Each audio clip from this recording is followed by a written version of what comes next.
بسم اللہ الرحمن الرحیم. Honorable subscribers and my followers, السلام علیکم. ہم اکثر اوقات ہلکے پھلکے موضوعات پہ بات کرتے ہیں تاکہ آپ لوگوں کو جو سنجیدہ موضوعات ہیں ان کے لیے تیار کیا جائے، اور پھر ہم میدان جنگ میں اکٹھے ہو کے جنگ جیتیں گے انشاءاللہ. جنگ ہماری کس کے خلاف ہے؟ کسی کے خلاف نہیں، صرف آنے والی نسلوں کے لیے کچھ چھوڑ جانا چاہتے ہیں. آج آپ کو میں اپنی زندگی کا ایک ایسا واقعہ سناؤں گا جو بالکل میرے ساتھ ہوا اور آج تک میں نے کسی کو وہ بات سنائی نہیں. An incident to be remembered forever. ایسا واقعہ جس کو میں کبھی بھی بھول نہیں سکوں گا، اور اس نے میری زندگی کا رخ بدل کے رکھ دیا. سوچنے کی بات ہے کہ اللہ تعالیٰ جب کسی شخص سے کوئی خاص کام یا بڑا کام لینا چاہتے ہیں تو اس کو کچھ خاص قسم کی صلاحیتیں اور حالات و واقعات سے گزارتے ہیں، کیونکہ تجربہ کار شخص وہ ہے جو زیادہ سے زیادہ مختلف قسم کے حالات و واقعات میں سے گزرا ہو. کسی جنگل میں رہنے والا شخص یا دور افتادہ علاقوں میں رہنے والا شخص، گاؤں والا ہو، کچھ ہو، وہ 60 سال 70 سال کا ہو جائے تو ہم یہ نہیں کہہ سکتے کہ یہ بہت تجربہ کار شخص ہے، کیونکہ اس نے ایک مخصوص تنہائی کے ماحول میں اپنی پرورش دیکھی ہوتی ہے، ماحول کی پیداوار ہوتا ہے. اس کے مقابلے میں اگر ایک بڑے شہر کا، اچھے ماحول کا 15-16 سال کا لڑکا لڑکی ہو جو اپنے ماحول کی پیداوار ہوں، وہ زیادہ تجربہ کار ہوں گے، زیادہ میچور ہوں گے، پختہ ہوں گے.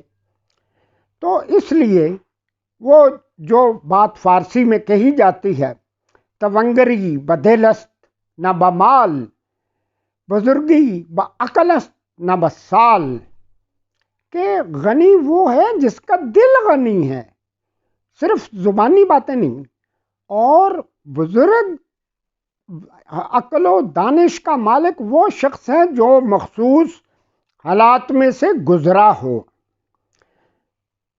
فیصل آباد میں بچپن ہم نے گزارا. آج سے 60-70 سال پہلے کی بات ہے، 60 سال لگا لیں، 50 سال لگا لیں، پرانی بات ہے. فیصل آباد کے جو نزدیکی لوگ ہوں، جاننے والے ہوں، لاہور کے ہوں، ان کو پتہ ہوگا فیصل آباد سے لاہور کی طرف جب ٹرین پہ بیٹھیں، چک چمرے کے بعد ایک شہر آتا تھا، چھوٹا سا قصبہ سلار والا، اور وہاں ایک صوفی برکت علی صاحب تشریف فرما ہوا کرتے، بہت پائے کے پڑھے لکھے ولی اللہ جو تھے، مشہور. عام لوگ ان کو قرآن خزانہ ایک تھا ان کے پاس، وہ کیا تھا وہ تو بعد میں پھر آپ لوگ خود تھوڑی ریسرچ کریں وہ قرآن خزانہ کیا تھا. ریلوے میں ملازم تھے، ہزاروں کی تعداد میں ان کے مریدین یا جو ان کے فالوورز تھے یا مستفید ہونے والے لوگ تھے ان کے پاس آتے جاتے تھے. تو جب ہم نے 1970-71 میں فیصل آباد میں بلائنڈ سینٹر الفیصل نام کے ساتھ شروع کیا تو ادھر ادھر سے فنڈ کے مسائل بہت زیادہ تھے. مختلف لوگوں کے پاس جاتے تھے، کسی نے 10 روپے دے دینے، کسی نے 20 روپے دے دینے. تو چلتے چلتے لوگوں کو پتہ چلا ہمیں کہ ایک صوفی برکت علی صاحب جو ہیں وہ ان کے پاس بھی بات کی جائے کہ ان کے ہزاروں مریدین ہیں تو وہ تھوڑی بہت اس بلائنڈ کے ادارے کی مدد کریں. تو وہ ہمارے دوست ان کو ملے تو بڑی تعریف کی. میں نے ان کو بتایا کہ یہ قبلہ صوفی صاحب ہمارے دادا اور ہمارے والد کو اچھی طرح جانتے ہیں، تو اب آئندہ آپ جائیں تو مجھے بھی لے کے جائیں، میں نے قبلہ سے دعا کروانی. اب ایک اتوار تھی، پروگرام بن گیا، میں اور ایک میرے دوست تھے تسکین انجم، پہلے ان کا نام رشید احمد تھا، اور رشید صاحب کے بھائی بھی وہ سائٹڈ تھے، ہم دونوں بلائنڈ تھے۔ ٹرین پہ بیٹھے، سلار والے میں اتر گئے۔ جب پلیٹ فارم پہ اترے تو آگے چل رہے تھے، ایک بندہ پیچھے سے بولا، او بھائی آپ لوگوں کا ایک بھائی یہ بھی ادھر بھی جا رہا ہے، اس کو بھی لے جاؤ تمہارے ساتھ، کیونکہ نظر والا بندہ ہے تو اس نے بھی صوفی صاحب کے پاس جانا ہے۔ چلو جی، ہم نے اس کا ہاتھ پکڑ لیا۔ میں نے پوچھا یار کون ہو، کہاں سے آئے ہو؟ کہتا شور کوٹ کے کسی گاؤں سے آیا ہوں، اور وہاں جو ہے میں نماز وغیرہ پڑھاتا ہوں، تو میں نے صوفی صاحب سے ملنا۔ میں نے کہا چلو صوفی صاحب سے مل لیں۔ اب وہاں چلے گئے، ان کا جو ان کی خانقاہ کہہ لیں، جو مکان تو نہیں تھا، خانقاہ ہی ہوگی، جو کچھ بھی تھا وہاں ایک اصول تھا، نہ تو کوئی فارغ بیٹھتا تھا، نہ کسی کو فارغ بیٹھنے دیتے تھے۔ کبھی حکم ہونا ہاں بھی سپارے پڑھیں، کبھی حکم ہونا بھائی کلمہ پڑھیں، درود پاک پڑھیں، یعنی لوگوں کو دینی ماحول وہاں مہیا ہوتا تھا۔ باری باری ہر ایک سے پوچھتے تھے ابھی کیا مسئلہ۔ اس بندے سے بھی پوچھا، مجھے اس کا نام بھول گیا، تیرا نام کیا ہے؟ اس نے کوئی بتا دیا کہ مسئلہ اچھا کیا ہے بھائی؟ کہنے لگا شور کوٹ میں ایک گاؤں میں نماز کراتا ہوں، امامت کراتا ہوں، تو لوگ مجھے جبراً نکالنا چاہتے ہیں۔ تو اب دیکھیں نا، میں نے کوئی لالچ نہیں کی، لینا دینا نہیں کیا، کچھ نہیں کیا، تو دعا فرمائیں یا بد دعا کریں وہ لوگ میرے پیچھے جو پڑے ہوئے، وہ ان کو اللہ کس طرف کر دے۔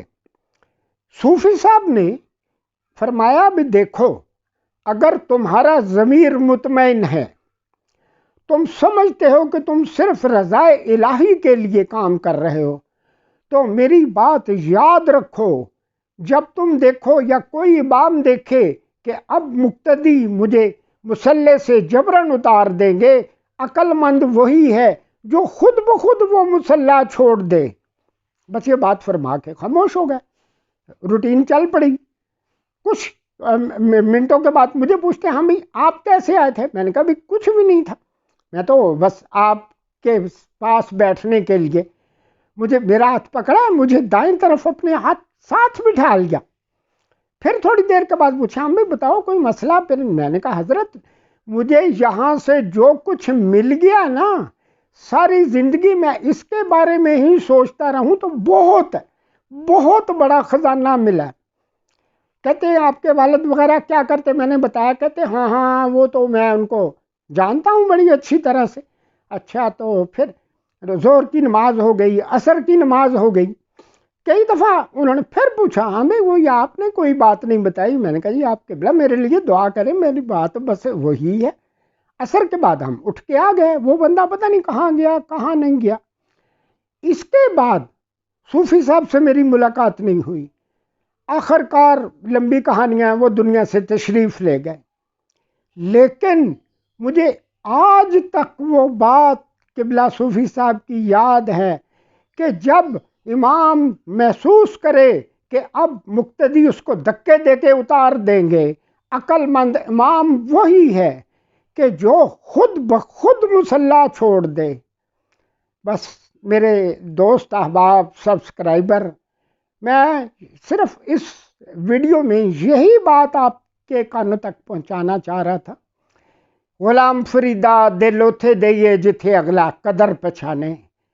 جہاں بندے کی قدر نہ ہو، ایسے اڑا رہے ڈھیٹھ لوگوں کی طرح نہیں، میں نے یہی رہنا، اسی کرسی پہ بیٹھنا، اسی دفتر میں کام کرنا، تو آج یا کل، سونر اور لیٹر، ہمیں اس کے پھر نتائج بھگتنے پڑتے ہیں۔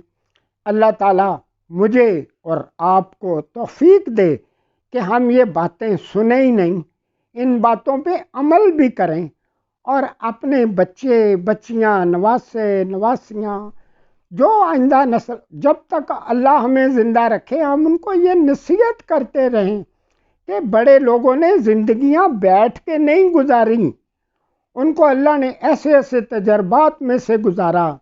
آپ بھی اگر ان پہ عمل کریں گے، یہ نہ سوچیں یہ تو پرانے تھے، بوڑھے تھے، اب تو آئی ٹی کا دور ہے، اب گانا بجانا ہوتا ہے، تو بہرحال بات تھوڑی مختصر ہوئی، اور واخر دعوانا ان الحمدللہ رب العالمین، باقی باتیں اگلی نشست میں۔ السلام علیکم۔